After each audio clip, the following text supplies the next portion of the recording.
అచ్చెన్నాయుడు గారు మరి మిమ్మల్ని దద్దమ్మ నాయుడు అంటే సరిపోతుందా ఈ రోజు నుండి? మీరే అన్నారు దద్దమ్మ అంటే అది భూతు పదం కాదని. దద్దమ్మ అంటే భూతు పదమో భూతు పదం కాదు అనంత స్థితిలో ఇవాళ మీరు ఉన్నారంటే ఎర్రమనాయుడు గారు ఈరోజు బాధపడతారు. అచ్చెన్నాయుడు గారు మంత్రి పదవిగా ఉండి మంత్రిగా మీరు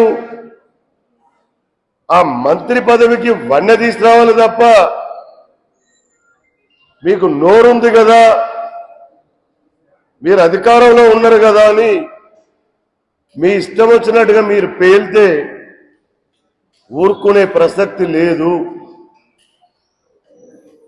దద్దమ్మాని సంబోధించి అసలు ఆ దద్దమ్మాని సంబోధించాల్సిన అవసరం ఎందుకు వచ్చింది? మా బొత్స సత్యబాబు అన్న ఏ సందర్భంలో మాట్లాడుతుంటే మీరు అన్నారు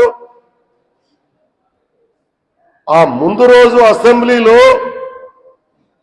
డిఎస్సి మీద చర్చ పెట్టి అసెంబ్లీలో దాన్నే మీరు ప్రధాన అంశంగా మీరు పెట్టుకొని కౌన్సిల్లో మీరు డిఎస్సి మీద చర్చక్కర్లేదు మిగతా అంశాల మీద చర్చ పెడతామని అన్న సందర్భంలో మా అపోజిషన్ లీడర్ బొత్స సత్యబాబు గారు స్పందించారు. చర్చ డిఎస్సి మీద జరగాలన్నారు. మరి ఎందుకు మీకు జరపలేని దద్దమ్మలైతే మీరు సిబిఐ ఎంక్వైరీ వేయలేని పరిస్థితి మీకుంటే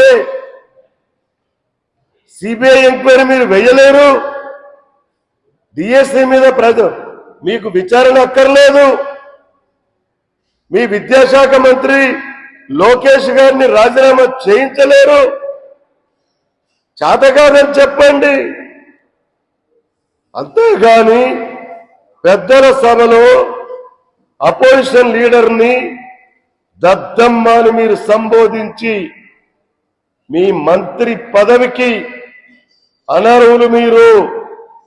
మీకేమాత్రం నైతిక విలువలుంటే అన్కండిషనల్ గా